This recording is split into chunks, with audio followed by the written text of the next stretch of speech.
There is a belief that quietly ruins lives. That confidence must come first. That courage arrives before action.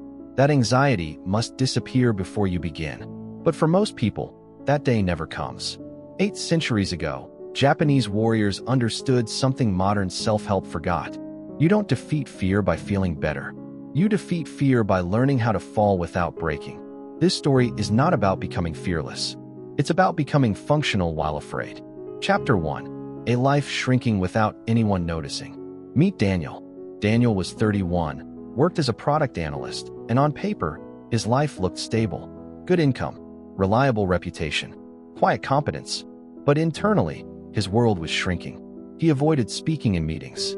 He sent emails instead of making calls. He rehearsed conversations in his head, then canceled them. Not because something terrible happened once, but because discomfort felt unbearable. Over time, avoidance became his strategy, and anxiety rewarded him with temporary relief, until relief turned into confinement. Then came the message. Daniel, leadership wants you to present the roadmap next Friday. His chest tightened instantly. He already knew how this would end. An excuse, a deferral, another missed opportunity. That night, his older cousin Maya asked him one simple question. If fear keeps deciding for you, how small do you want your life to be? Chapter 2. Why avoidance trains the brain to panic. Daniel had always believed anxiety was the enemy. But anxiety wasn't the problem. Obedience was. Every time Daniel avoided discomfort, his nervous system learned. This situation is dangerous. So fear became louder, faster, more convincing. Ancient Japanese philosophy had a word for what Daniel lacked. Nanakarobi yaoki, fall 7 times, rise 8. Not as motivation, as conditioning. The goal was never to avoid falling. The goal was to become someone who survives it. Chapter 3. Acting without permission from confidence. That night, Daniel researched deeper. He found another concept. Fudoshin, the immovable mind. Not calm, not fearless. A mind that does not change its behavior just because fear appears. This flipped everything. Daniel realized his mistake wasn't anxiety. It was waiting for anxiety to disappear before acting. So he replied to the email. Yes, I'll present on Friday. Chapter 4. The first collapse. Friday arrived. Daniel barely slept. His hands trembled. His mouth felt dry. The room was silent. He began. His voice cracked. He rushed. He lost his place. 10 minutes in, a director interrupted. This needs more clarity. Let's revisit later. The meeting ended early. Daniel walked out crushed. He called Maya.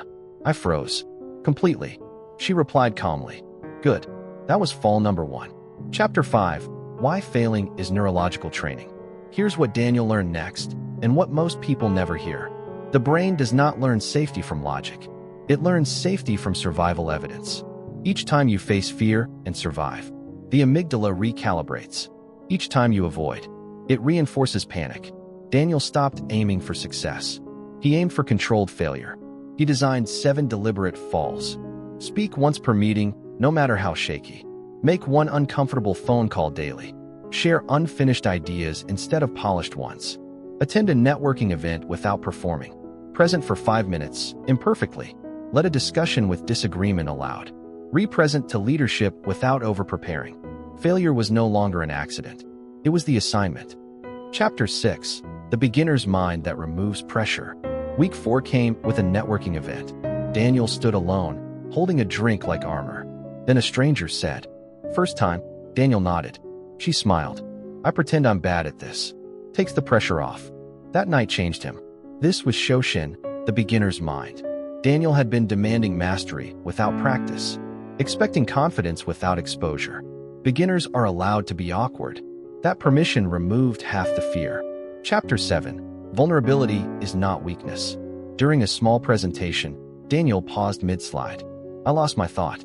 Give me a second. No one laughed. No one judged. Afterward, someone said, that made it easier to listen. Daniel learned something critical. Authenticity regulates the room. Fear hidden amplifies tension. Fear acknowledged dissolves it. Chapter 8. The meaning of an unwavering mind. Week 6 brought conflict. A stakeholder criticized his proposal openly. Daniel felt the old urge, agree, retreat, disappear. Instead, he paused. His heart raced. His hands shook. And he spoke anyway. That was Fudoshin. Fear present. Action unchanged. Chapter 9. Perseverance without motivation. The final presentation approached. Daniel felt worse, not better. That's when he learned the fourth principle. Gambaru. Persistent effort regardless of emotion. Not motivation. Not inspiration. Commitment when the body resists. He went anyway. He forgot points. He paused. He continued. The room stayed with him. Afterward, leadership said, "You were real this time. Let's move forward." Chapter 10. What actually changed? 3 months later, Daniel still felt anxiety. But anxiety no longer had authority. Fear became information, not a command. He discovered the truth. Confidence follows action. Calm follows repetition.